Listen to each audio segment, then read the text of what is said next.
Regardez ça ensemble. Devant la progression du travail, les ennemis se mettent dans une grande colère et se liguent ensemble pour venir faire la guerre contre Jérusalem et pour lui causer du dommage. Verset 2. Plus les intérêts divins sont servis, plus l'ennemi calcule et unit ses forces pour s'y opposer. Et lorsque le plan de Dieu est en train de s'accomplir, l'adversaire devient plus féroce, l'adversaire devient plus méchant. Alléluia, l'adversaire n'est pas content de voir la réalisation du plan de Dieu. La reconstruction des murailles de Jérusalem était dans le plan de Dieu. Dieu voulait que les murailles soient reconstruites parce que la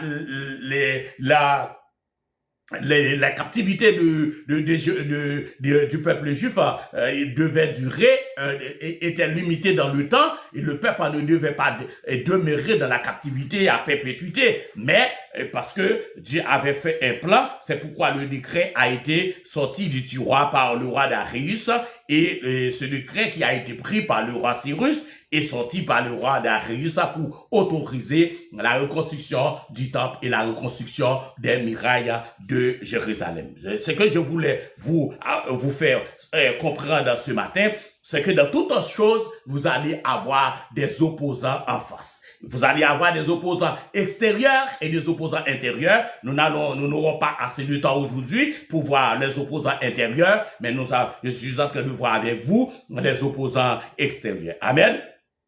Et c'est la manifestation de la violence du lion rugissant. 1 Pierre, chapitre 5, verset 8. Le lion rugissant, l'apôtre Pierre nous dit, l'ennemi se tourne autour de nous comme un lion rugissant, cherchant qui dévorera. Et qu'est-ce que l'apôtre Jacques nous dit? L'apôtre Jacques nous demande de résister au diable. Résister au diable et il fuira loin de vous. Amen. Il peut y avoir des opposants, il peut y avoir des oppositions, mais nous ne devons pas céder. Nous devons tenir ferme. Nous devons résister. Alléluia. En utilisant toutes les armes de Dieu, selon Éphésiens chapitre 6. Amen. Alléluia.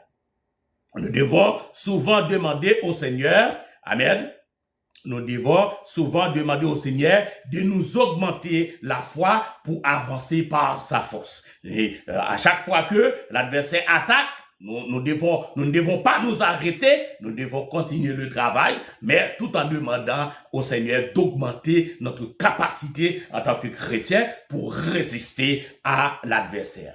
Dans le verset 3, dans Néhémie chapitre 4, la prière exprime la dépendance et assure